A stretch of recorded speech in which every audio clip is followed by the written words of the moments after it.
Saw two high-profile and controversial cases come to a gripping conclusion in the past week. The Kyle Rittenhouse and Ahmaud Arbery trials involve very different circumstances, but they do have one thing in common. The defendants in both claimed self-defense. Attorney James White joining us once again to explain the legalities of a self-defense argument, why we saw two very different outcomes in court. So, James, first, Arbery's murder trial, it drew a lot of attention after the video came to light. But, of course, there are a lot of people who still debated whether or not there was self-defense to be argued for the three men accused of murdering him. Now, in the end, they actually were charged, but they were saying that they made a citizen's arrest. They were saying that they were using self-defense. What does a defendant need to do to prove a self-defense case? So in order to prove self-defense, you have to show that at the time of the incident that you acted reasonably and that reason was based on a fear of great bodily harm or death. And this was the argument that was played out in both of the cases, as you've described. Mr. Arbery's case is very different than Mr. Rittenhouse's case in the sense that, you know, at no point in time is there any evidence that Mr. Arbery was the aggressor or posed any legitimate threat of harm.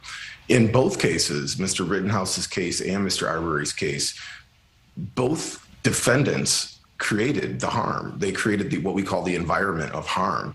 And I think that the argument that failed in the Rittenhouse case but succeeded in the Arbery case is that you can't bring a gun to a fistfight, right? So, you know, the idea that the McMichaels and Mr. Bryan, you know, cornered this man in pickup trucks and at least two of the individuals had weapons, you can't come back and suggest that because you're trying to disarm someone who's cornered you with a weapon, therefore they can kill you in the light of self-defense. So I think that while there was different verdicts, the circumstances were quite frankly similar in a lot of ways. You mentioned citizen's arrest, and I do think that that's worth noting in the Arbery case. I don't know, it'll be interesting to hear what the jury has to say, but I don't know that they got to a self-defense argument in that deliberation, Adrian, because in order to get there, they had to first find that there was in fact a citizen's arrest.